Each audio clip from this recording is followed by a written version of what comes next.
हाय नमस्कार, आप देख रहे हैं सिटी न्यूज 100। सेक्टर 37 के लोग परिवर्तन चाहते हैं, लेकिन परिवर्तन क्यों चाह रहे हैं वो भी आपको मैं बताने की कोशिश करूंगा। तमाम आपको बता दूं, सेक्टर 37 के तिकोना पार्क में मौजूद हूं, लोगों से जानने की कोशिश करूंगा।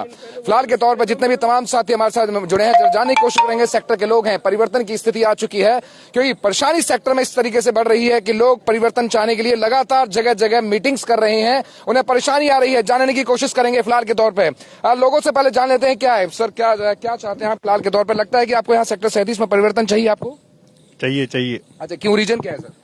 सबसे पहला कारण ये है कि जो अभी आरडब्ल्यू के प्रधान जी थे, इन्होंने 2 साल या 3 साल के लिए अपॉइंट हुए थे, ये 5 साल तक उसको खींच गए और लास्ट में भी इन्होंने ये क्या करा। इसका कोई रीजन नहीं है ना, कोई लॉजिकल रीजन नहीं है कि पूरे देश में चुनाव हो रहे और इनके चुनाव नहीं हो रहे, क्योंकि एक ही इन्होंने मुद्दा उठा लिया है कि कुर्सी हथियार ली है। अच्छा, इधर मुंह कर लीजिए, थोड़ा सा इधर से। अच्छा, मतलब यार सर, आप चाहते हैं कि लगता है सर परिवर्तन चाहिए आपको भी? परिवर्तन चाहिए जी, बिल्कुल। क्यों, रीजन क्या है? परिवर्तन था करोड़ों की कोठियां यहाँ पर, तो फिर भी कोठियां होने के बावजूद परिवर्तन चाहिए भाई जी? हमें परिवर्तन इसलिए चाहिए क्योंकि जो बेसिक एनिमिटी, जो हमारा अधिकार है वो अभी हमें मिल नहीं रहा है। अच्छा। हमने उनको अपॉइंट किया। किसको अपॉइंट किया था यहाँ पर? हमने आरडब्ल्यू को अपॉइंट किया ताकि वो हमारी तरफ से जाए। हम अपना ऑफिस छोड़ के हम सफाई करवाने के लिए थोड़ी ना यहाँ पे रहते हैं। हमने उनको बोला कि अगर कोई भी काम नहीं हो पा रहा है एमसीएफ की तरफ से या किसी की तरफ से, आप जाइए, हमारी तरफ से बात कीजिए। तो क्या कर रही है आरडब्ल्यू? बस सीधा ऑफिस में बैठे एसी या कुछ और? वो सिर्फ हमारी बात क्या एसी में बैठ कर आराम कर रहे हैं वो। आपकी हंसी बता रही है। चलिए, और महिलाओं से जानने की कोशिश करेंगे। महिला भी हैं बीच में, पूछेंगे फिर यहाँ पर जो। हाँ जी, बताइए। आपने यहाँ बोलने के लिए कुछ? जी हाँ, मैं ये बोलना चाहूंगा कि मैं भी एक क्षेत्र का नागरिक हूँ, मेरा कोई किसी से राजनीतिक संबंध नहीं है, पर जो पिछले 5 साल से जो हुआ है सेक्टर में वो सबको दिखाई दे रहा है। सबको पता है कि वो आरडब्ल्यू की बनस्पत कमर्शियल ज्यादा हो गया है, उसका क्षेत्र के निवासियों के विकास से कोई संबंध नहीं है। दूर दूर तक उनका कोई मतलब नहीं है, उनका अपना कमर्शियल काम चल रहा है, वो अपने खुश हैं, मतलब अपना प्रॉफिट देख रहे हैं और कुछ जनता ने जो जिताया है उसका कोई किसी से मतलब नहीं है। और मेरा जो सबसे बड़ा ये है, मैं आपको बता दूं, इस समय जितना तमाम साथी आप देख रहे हैं, ये फैदाबाद का, बताओ दिल्ली से हटा हुआ फैदाबाद का वो सेक्टर है, सबसे पॉश बोला जाता है। शुरुआती दौर में अगर बोला जाए तो जब हरियाणा डिवाइड हुआ था, हरियाणा बना था, तो ये सेक्टर उसमें मौजूद था। लेकिन अब फिलहाल के तौर करोड़ों के यहाँ बता दूं अच्छे खासे फ्लैट हैं, कोठियां हैं, लेकिन जनता को जो समस्या आ रही है वो कॉलोनी से बदतर हो चुकी है। लगातार लोग परिवर्तन चाहते हैं, वो सोचते हैं कि यहाँ से बदलाव किया जाए, पॉलिटिकल बदलाव नहीं, आरडब्ल्यू का बदलाव चाहते हैं। तो ये देखिएगा, लगातार जगह जगह यहाँ मीटिंग्स की जा रही है, लोगों को बताया जा रहा है कि इस बार बदलिए, टीम को बदलिए, और टीम में कौन मेंबर है उधर आप देखिएगा, परिवर्तन आरडब्ल्यू सेक्टर 37 का बोर्ड लगा है। इसमें जो कैप्टन, मतलब फिलहाल के तौर पर अध्यक्ष पद के लिए खड़े हैं, उनसे भी जानने की कोशिश करेंगे कि सोच कहां है और क्या आपकी सोच लेके चलते हैं कि सेक्टर 37 में क्या बदलाव आप ला सकते हैं, या सिर्फ सीधा है। सर, क्या कहना चाहेंगे? आप अध्यक्ष पद के लिए खड़े हैं सर? सर इधर नहीं, इधर ही आइए सर, कोई बात नहीं, कोई बात चलेगा सर। क्या कहना चाहेंगे? आप अध्यक्ष पद के लिए खड़े हैं सर? जी हाँ, मैं आरडब्ल्यू के प्रेसिडेंट के पोस्ट के लिए खड़ा हुआ हूँ। हाँ जी, ये क्या है कि जो मूलभूत समस्याएं हैं हमारे सेक्टर की, उनको अगर इग्नोर किया जाए तो पब्लिक कब तक चुप बैठेगी? बदलाव तो लाना पड़ेगा। आप अभी अपने किसी और कामों में व्यस्त हो गए हैं, सेक्टर की समस्याओं की तरफ आपका ध्यान नहीं है। ये कह के पल्ला छुड़ा लेते हमारा काम नहीं है, एमसीएफ का काम है, ये एटीट्यूड ठीक नहीं है। इस एटीट्यूड के चलते हुए लोगों में काफी रोष पैदा हो गया था। फिर हम लोगों ने इकट्ठा होकर सलाह किया कि भैया ऐसा है, इलेक्शन तो कम से कम करा दीजिए। आपका टेन्योर 3 साल का है, उसके बाद भी 2 साल से आप चिपके बैठे हुए हो, इलेक्शन आप डिक्लेयर कर नहीं रहे। मैंने एक रिप्रेजेंटेशन दिया था इनको 65 लोगों से साइन करा के 10 जुलाई को। मैंने जवाब मांगा था कि भैया आप इलेक्शन कब कराएंगे, उसका कोई जवाब नहीं आया। उसके बाद 23 जुलाई को उन्होंने एक मीटिंग की, वहां पे कुछ अनाउंसमेंट नहीं किया इन्होंने कि चुनाव कब कराएंगे। हमने 6 अगस्त को एक मीटिंग की, मैं बता दूं सबको कि उसमें 400 से 450 लोग आए। हमने एक बहुत अच्छा संदेश दिया था कि भैया बदलाव का समय है, चुनाव का समय है, आप चुनाव डिक्लेयर कीजिए। जब कोई जवाब हमें नहीं मिला तो हमें जाना पड़ा रजिस्ट्रार के पास। अब इनको सबसे बड़ा दुख ये है कि अगर देखिए, आप अगर नहीं करेंगे तो फिर सरकार को दखलंदाजी करनी पड़ेगी ना। एडमिनिस्ट्रेटर आए हैं, उसको सरकार ने भेजा है, रजिस्ट्रार ने भेजा है। इसमें ये आरोप लगाना कि आईडी शर्मा लेके आए, ये गलत बात है। मैं कहूंगा कि आईडी शर्मा लेके नहीं आए, एडमिनिस्ट्रेटर को लेके आए, आपका अहंकार। आपने कोई जवाब नहीं दिया हमारी बात का, आप सुनते नहीं सेक्टर वासियों की। ऊपर से आप कहते हैं कि उनका इतना खर्चा आ जाएगा, उतना खर्चा आ जाएगा। एडमिनिस्ट्रेटर इनको पहले दिन से बोल रहा है कि हमको वोटर की लिस्ट दीजिए, आप डिले करते जा रहे हैं। क्यों डिले किया आपने? आप चाहते नहीं कि लोग जो सेक्टर वाले हैं, रेजिडेंट हैं, लोकतंत्र है, लोकतंत्र में सभी को वोट देने का अधिकार है। उन्होंने अपनी वोट अगर बनवाई है तो आपको क्या प्रॉब्लम है उससे? जो सेक्टर के रेजिडेंट हैं उनसे वोट देने का अधिकार आप कैसे छीन सकते हो? उससे उनको दुख होता है, उससे उनको कष्ट होता है। हमने कई बार उनको बोला है कि भैया आप सेक्टर की मूलभूत समस्याओं पर ध्यान दो, उससे हटके वो कुछ भी करते हैं, कुछ भी नहीं करते हैं। अब यहाँ पे हमारे जो मेन रोड पे 37 के मेन रोड पे जो रहते हैं दोनों साइड में रेजिडेंट्स, उनको सबसे बड़ी प्रॉब्लम है कि जो शादियां होती हैं उसमें डीजे रात के 12-1 बजे तक बजता रहता है, वो लोग सो नहीं पाते। की समस्या बहुत लग जाती है उस रोड पे, बहुत, जबकि मेन रोड है, वो मेन रोड है, तो आप बढ़ावा क्यों देते हो? ठीक है, देखिए सेक्टर के लोगों के ब्याह शादी होनी है वो जरूरी है, कोई कार्यक्रम होना है वो बहुत जरूरी है, लेकिन आप बुला के तो मत लाओ ना, एनकरेज तो मत करो ना, उसको डिस्करेज करना चाहिए, कम से कम करना चाहिए। ठीक है, एसोसिएशन को चलाने के लिए पैसे की जरूरत भी होती है। आपने रेजिडेंट्स को पूछा कभी कि अभी हम 300 रुपए है, हम 500 कर दें क्या? आपने आर्बिट्रेटरली अपने हिसाब से कर दिया, उसको 500 रुपए कर दिया। आप 1000 रुपए भी कर दीजिए, सेक्टर वाले ऐसे हैं 1000 रुपए भी देने के लिए तैयार हैं। विकास के लिए कोई भी अपना कमी नहीं छोड़ने वाला है। हाँ जी, तो मेरी सबसे सेक्टर वालों से यही एक उम्मीद है और हम काम करने के लिए आए हैं, निस्वार्थ भाव से काम करेंगे। हमारे इस पैनल में किसी का अपना कोई स्वार्थ नहीं है, सब निस्वार्थ हैं, किसी का अपना कोई पर्सनल एजेंडा नहीं है, किसी का कोई पर्सनल बिजनेस नहीं है। ये मेरी जिम्मेदारी है, पूरी टीम से काम कराऊंगा, सेक्टर की भलाई के लिए काम कराऊंगा, और जो नहीं करेगा उसको आउट करेंगे। चलिए और लोगों से जाने की कोशिश करते हैं, जितने तमाम साथी। क्या लगता है अंकल जी, परिवर्तन चाहिए आपको? बिल्कुल किस लिए चाहिए आपको? बिल्कुल चाहिए। किस लिए चाहिए? कि पहले कोई सुनवाई नहीं थी, अब तो सुनवाई तो होगी कम से कम 2 बार। क्या परेशानी क्या आ रही है सेक्टर में? बस ऐसी दिक्कत थी, काफी दिक्कतें थी, हर जगह गंदगी, लो पानी भरा है, ये है वो है, यही सब दिक्कतें थी। फ्लैट की कीमत या घर की कीमत करोड़ से तो ऊपर दोगे आप? हाँ हाँ बिल्कुल। फिर नरक जी रहे हो आप तो। जी रहे, क्या करे। चलो, मतलब जो कच्ची कॉलोनी से बद से बदतर। हाँ हाँ। अच्छा चलिए जानने की कोशिश करते हैं। क्या हुआ अंकल, परिवर्तन चाहिए आपको? क्या मतलब बदलाव चाहिए? बहुत जरूरी है। यहाँ करोड़ों की जरूरत, यहाँ पे नरक में जी रहे हैं। यहाँ पे हर टाइम हर तरह की परेशानी है, जो मूलभूत सुविधाएं है ही नहीं। 5 साल से जरा सी बारिश होती है लाइट काट देते हैं, जगह जगह पानी है, कहीं निकलने का रास्ता नहीं है। क्या कर रही है आपकी आडब्ल्यू? नरक है। बस परिवर्तन जरूरी है, उम्मीद है जरूर कुछ न कुछ तो परिवर्तन। आपको लगता है आडब्ल्यू कुछ काम नहीं कर रही? नहीं कर रही, कुछ नहीं, सिर्फ और सिर्फ हाँ जी हाँ, व्यवसायिक चल रहा है बस यहाँ सारा। का फायदा देख रहे हैं, जानने की कोशिश करते हैं। क्या लगता है सर? एक मिनट सर, एक मिनट। ये वो उस भाई जी ये उस टाइम नहीं बोल रहे थे, लेकिन चले गए। क्या चाहिए अंकल जी, परिवर्तन की आवश्यकता पड़ रही है आपको? नहीं आप बताइए ना, वो तो चल रहे हैं, आप बताइए। नहीं हमें चाहिए, हमें वाले अगेंस्ट में चाहिए, परिवर्तन चाहिए। आपको नहीं चाहिए प्रधान, मतलब वाले जी नहीं चाहिए? वाले नहीं चाहिए, नहीं चाहिए। क्या कहना चाहेंगे सुशील जी, परिवर्तन की आवश्यकता क्यों आन पड़ी? परिवर्तन तो संसार का नियम है विनीश जी, मैं आपको बताता हूँ। परिवर्तन जो है वो स्थायी है, बाकी सब अस्थायी है। ये तो एक मान के चलते हैं। जब मुद्दे पे सर, मुद्दे पे क्या आवश्यकता आन पड़ी? सेक्टर में रह रहे हो, हाँ, करोड़ों की प्रॉपर्टी है। सेक्टर 37 के अंदर में परिवर्तन की आवश्यकता इसलिए आई क्योंकि यहाँ के जो लोकतांत्रिक राइट था लोगों का, वोटिंग राइट जो हमें फंडामेंटल उसमें मिला हुआ है, इतने सालों के संघर्ष के बाद में आजादी मिली और उसके साथ में हमें लोकतांत्रिक राइट मिला।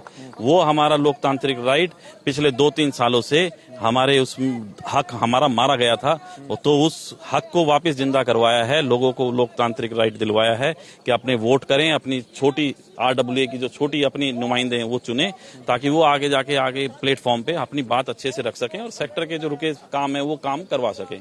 आरडब्ल्यूए का विनीश जी एक बात और बताता हूं कि फंक्शन उसके हाथ में कलम में ताकत नहीं होती, पर उसके अंदर इतनी ताकत जरूर होती है कि सरकार को यहाँ ला सके और सरकार से काम करवा सके। तो ये इसके लिए हमें एक मजबूत आरडब्ल्यूए और मजबूत रिप्रेजेंटेशन लीडर चाहिए, इसीलिए ये बदलाव और परिवर्तन का नारा चल रहा है। चलिए कुछ महिलाओं से भी जानने की कोशिश करेंगे कि क्या कहना चाहेंगे फिलहाल के। सर क्या लगता है सर, बदलाव की आवश्यकता है? बदलाव की आवश्यकता है, यहाँ पे बदलाव की आवश्यकता है।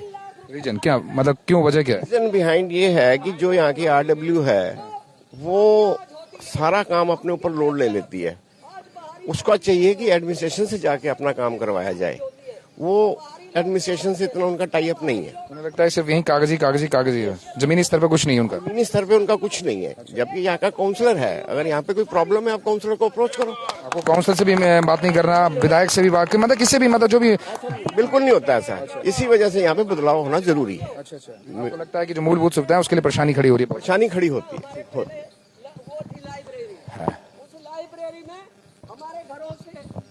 आंटी जी क्या चाहिए, बदलाव चाहिए? बदलाव चाहिए। क्यों, रीजन क्या? मैं इधर की नहीं हूँ, बुआ जी की। 1126 से बदलाव चाहिए। बदलाव चाहिए, क्योंकि यहाँ तरक्की चाहिए हमें। सारी सीवर बहता रहता है, सीवर की प्रॉब्लम, पानी की प्रॉब्लम, लाइट की प्रॉब्लम, जो वो फूक जाता है ट्रांसफार्मर, फिर लगता नहीं है, बहुत दिन तक आशा ही लगवाती है। जब आपके यहाँ ऐसी प्रॉब्लम है तो कॉलोनी में तो बुरा हाल होगा। आपको तो करोड़ों की फ्लैट में रहते हैं, करोड़ों की कोठियों में रहते हैं। और क्या, वही तो है, इसलिए तो बदलाव चाहिए। आरडब्ल्यू कर क्या रही है फिर आपकी? कुछ नहीं कर रही, हमें दारू पी रही है। हमें काम करने वाला आदमी चाहिए, हमें काम करने वाला आदमी चाहिए। तमाम देखिए जिस तरीके से नाराजगी, जिस तरीके से आपको बता दूं परिवर्तन की जब तक दिखा देते हैं आप, इसमें मेंबर कौन कौन से हैं आप देखिएगा। ग्रुप कैप्टन है आईडी शर्मा जी जो अध्यक्ष पद के लिए खड़े हैं। मीना गर्ग जी हैं, यही पूछेंगे कि जनरल सेक्रेटरी के लिए तो नहीं है। मीना गर्ग जी हैं, संजय गर्ग की वाइफ हैं। ये फिलहाल के तौर पर आप देख लीजिए। आशा शर्मा है और फिलहाल के तौर पर सारिका गुप्ता है, मुकेश मल्होत्रा है, परवीन चौहान, पंकज गोयल और सुशील कुमार यादव हैं। लगातार ये टीम है। आपको बता दूं फिलहाल क्या जाने की कोशिश करते हैं कि और कुछ बता सकें। और भी मैडम परिवर्तन की आवश्यकता क्यों है? एक सेकंड। परिवर्तन की आवश्यकता इसलिए है क्योंकि ये सेक्टर बद से बदतर हो गया है। जो एग्जिस्टिंग आरडब्ल्यू है उनका पर्सनल एजेंडास चल रहे थे। मैं उनकी लास्ट वाले आरडब्ल्यू में I was senior vice president, लेकिन टीम क्रॉस हो गई थी। सो अंदर बैठ के देखा है, काम नहीं करना होता है, खाली 2-4 रिसीट काटी, उससे ज्यादा काम नहीं करना उनको। ना उनको सफाई में ध्यान करना है, ना उनको सीवर्स में करना है, ना उनको मतलब कोई इंटरेस्ट ही नहीं है। उनको एसी रूम्स में बैठना है, मेल्स भेजने हैं खाली। बस मेल भेजने से आज के डेट में काम नहीं होते हैं। अधिकारियों को यहाँ बुलाना पड़ता है। बस इस टीम, लास्ट टीम का मैंने खुद वहाँ ऑफिस में 1 साल बैठ के देखा है। उनका वर्किंग स्टाइल बिल्कुल भी इफेक्टिव पड़ा फिर आपको वरना आरडब्ल्यू छोटी पड़ी या क्योंकि वहाँ बदतमीजी भी है। वहाँ वुमेन की रिस्पेक्ट नहीं हुई। I was the only women in the team और उसकी रिस्पेक्ट नहीं हुई। सो आई लेफ्ट दैट टीम और आशा दीदी की टीम। क्रांति वीरों सोचती हूँ, क्या तुम्हें अर्पित करूँ, क्या तुम्हें मैं पुष्प दूं, श्रद्धा समर्पित मैं करूँ। क्रांति वीरों तुम संभालो, क्रांति ध्वज अर्पित करूँ, क्रांति ध्वज अर्पित करूँ। धन्यवाद। आशा जी क्यों जरूरत आन पड़ी परिवर्तन की? परिवर्तन की जरूरत आन पड़ी। इस उम्र में आप थक नहीं रही, मुझे लग रहा है आराम से जिस तरीके से चिल्ला रही हैं, बोल रही हैं, मुझे लगता है ये सुशील भाई थक जाएंगे इसे। ऐसा जी, मैंने एम्प्लॉयज फेडरेशन की ऑल इंडिया की कॉन्फ्रेंस वो थी, मैं कन्वीनर और हेल्थ की स्टेट प्रेसिडेंट थी। सर्व कर्मचारी संघ जिसमें 104 यूनियन एफिलिएटेड है। कितनी उम्र है आपकी ये बताइए पहले आप? मेरी उम्र 67 है। 67 है? हाँ 67 है और मैं 80 साल वालों को भी अभी फेल कर सकती हूँ, ये मेरे में ताकत है। तो टीम की मेंबर बन रही है आपको, मैं देखा आशा शर्मा उसमें लिखा हुआ है। हाँ जी, मैं तो हमेशा से जब से बचपन लिया होश संभाला है तब से इस शरीर में ये कीटाणु है कि कहीं भी शोषण हो, चाहे वो मजदूर पे, किसान पे, छात्र पे, चाहे सेक्टर में, उस शोषण के खिलाफ आवाज उठाऊं और जब तक मरूंगी तब तक वही झंडा मेरे हाथ में होगा। परिवर्तन चाहती हैं आप? परिवर्तन चाहती हूँ। इस सेक्टर को नरक बना दिया दिल्ली से। किसने बनाया? अब मैं नाम नहीं लेना चाहूंगी। क्या बोलिए, किसने बनाया? जो आज ऐसा जी, जो आज इस पद पे बैठे हैं उन्होंने बनाया। किस पद पर, किसके लिए? अब किसके लिए क्या, जो हमारी आरडब्ल्यू है, जो चुनी हुई, उन्होंने लोगों के साथ विश्वासघात किया है। आए ये कह के थे मेरे पास 10 जेसीबी है, गंदगी नहीं होने दूंगा, जेसीबी से सारी गंदगी उठा दूंगा। आज वो गंदगी की जगह, उठाने की जगह और वहां पे पड़ रही है गंदगी। ये है। दूसरा ये है कि आए थे कह के हम यहाँ पे चमन बना देंगे सेक्टर को नरक बना दिया, नरक में चला गया आज हमारा सेक्टर। इसलिए आज हमें सबसे पहले लोगों को सोच की आवश्यकता है। जब वोट आती है ना, हमारे साथी बिखर जाते हैं, कोई जातिवाद पे, कोई फ्रेंड्सवाद पे। ये पूरे देश भर में इसे बदलाव कभी नहीं आएगा, ये नहीं बदल आएगा, बदलाव आएगा, हमें विश्वास है। इस बार हमारे लोग जागरूक हुए और इस बार बदलाव आएगा, मुझे पूरा विश्वास है। और बदलाव आएगा तो इस सेक्टर को हम चमन बना के दिखाएंगे। करोड़ों के फ्लैट हैं, करोड़ों की कोठियां हैं। कंपेयर अगर कॉलोनी से करें तो क्या लगता है कि कौन ऊपर जा रहा है? आप अच्छे जी रहे हैं या फिर कॉलोनी वाले जी रहे हैं? ऐसा जी, आज की तारीख में तो कॉलोनी वाले जी रहे हैं। कॉलोनी वाले सही हैं आज की तारीख में, वहाँ पे सड़कें बढ़िया, वहाँ सीवर नहीं बहते, वहाँ गंदगी नहीं, सफाई है। वो भी दौर है, लेकिन मैं ये कहना चाहूँ दौर तो वहाँ भी है, वही मैं कंपेयर कर रहा हूँ। मतलब करोड़ों का फ्लैट लेने का, कोठी लेने का कोई फायदा नहीं है आपके। आदमी ये सोचता है कि मेरे पास सीवर, पानी, सड़क की समस्या सेक्टर में नहीं मिलेगी, जबकि कहा जाता है फैदाबाद का सबसे पॉश एरिया, पॉश सेक्टर बोला जाता है, लेकिन हालात नहीं है। हालात नहीं है जी, हालात स्लम बन गया, स्लम बन गया। हालात हम करके दिखाएंगे, दोबारा से इसको पॉश एरिया बनाएंगे, ये हमारा विश्वास है। और आप भी देखेंगे इस सेक्टर वालों ने, शर्मा जिंदाबाद, इस सेक्टर वालों ने अगर चोरियां हुई या छीना झपटी हुई तो उसके लिए पुलिस थाने पे भी धरना दिया और मैं उनका नेतृत्व कर रही थी। इस सेक्टर वालों ने टोल का घेराव किया, हमारा टोल माफ कराओ। कब किया था ये किया था मेरे ख्याल में 1917 में। पहले क्या इस बीच में नहीं देखा मैं प्रेसिडेंट थी उस समय।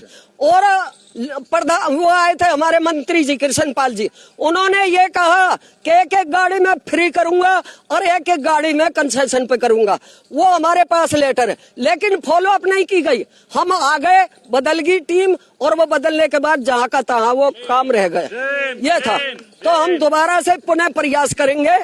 यहाँ हम जो ग्रीन बेल्ट है उसको कवर्ड करेंगे, 6 फुट की दीवार बनाने का प्रयास हमारा। मैं तो वैसे ही देखा था, कूड़ा भरा पड़ा है, हमने कई मुद्दे उठाए इसके। 6 एंट्री पॉइंट है हमारे जो सेक्टर में घुसने के। एक तो इधर शमशान घाट पे है, अधिकतर अनसेफ है, लेकिन सुनो आरडब्ल्यू को चाहिए उसको। हाँ जी, एक तो शमशान घाट पे, एक डीएवी के सामने, एक सपना मार्केट के सामने, और एक जब हम आते हैं उधर से सराय की तरफ से वहाँ बना हुआ है, एक ये बना हुआ है। और हाँ, 6 एंट्री पॉइंट हमने बनाए थे जो अंदर घुसने के, और उनपे सिक्योरिटी गार्ड रखे थे। वो आते सिक्योरिटी गार्ड हटा दिए।